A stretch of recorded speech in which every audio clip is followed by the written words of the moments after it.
Hey everybody, I hope week 3 is finding you well. So sorry this one's a little bit late. I wound up getting stuck traveling for about 30 of the last 48 hours, thanks to a flight delay, so that was good time. But regardless, this week we are to discuss time management strategies and how those strategies might affect the experiences and the perception of care team members. So time management has always been and likely is going to remain forever one of the most important skills that a nurse, or anyone for that matter, can acquire. Efficient use of what seems to be a fleetingly limited amount of time during which to accomplish the monumental amount of daily tasks required of a nurse is paramount in today's high-functioning hospital culture. There are as many time management strategies as there are signatures in the world, and each unique strategy may offer different advantages and disadvantages to those who prescribe to them. Randomized studies have shown that whatever method is used, high quality, effective, and well supported education on the importance of time management and its effects brings about a statistically significant improvement in overall time management skill level. Patient outcomes regarding goal setting, prioritization, and operational planning specifically saw a marked increase in positive outcome, according to Vishafar et al. In their 2022 study. Utilizing simple but worthwhile strategies such as list making, routine creation, event simulation, and even something so basic as mnemonics can prove useful when attempting to streamline the temporal costs of one's duties.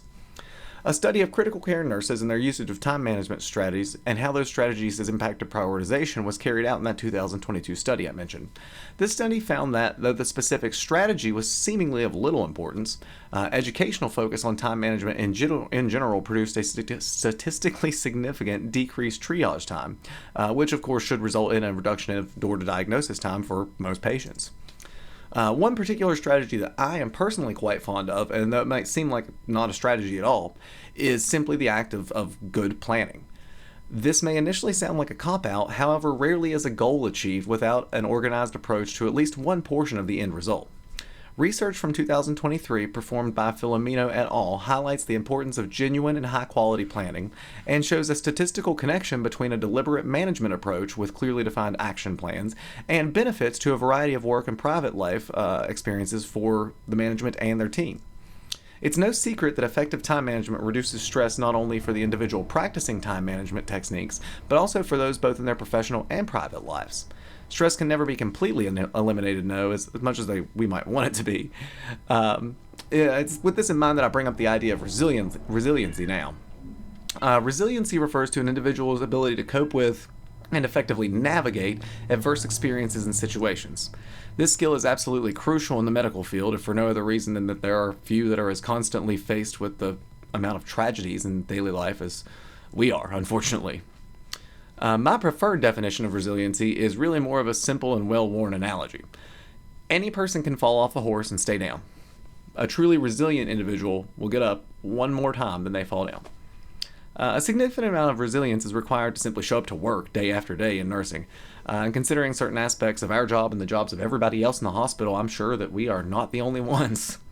Of course, resiliency is not inherent, but it's an ability that we can hone and that we have to work towards, every day. Research supports this idea that there are a variety of effective programs that will help develop resiliency, and they can be effective in the right circumstance. There's not really a blanket method there, and it seems to vary highly by workforce, by age bracket, any number of things. Ultimately, education and strategies to improve time management and reduce stress can only be as effective as the culture, the climate, and the patient load allow for us nurses. Management and staff can work together to utilize concepts such as time management to bolster the confidence of new nurses and encourage them to join our team. And a reduction in that stress that we see with more people can help us overall. So really, it's a top-down situation that can really help us across the board. So I think that more or less covers everything that we're supposed to hit this week, and I'm looking forward to watching everybody else's videos. So have a good evening, y'all.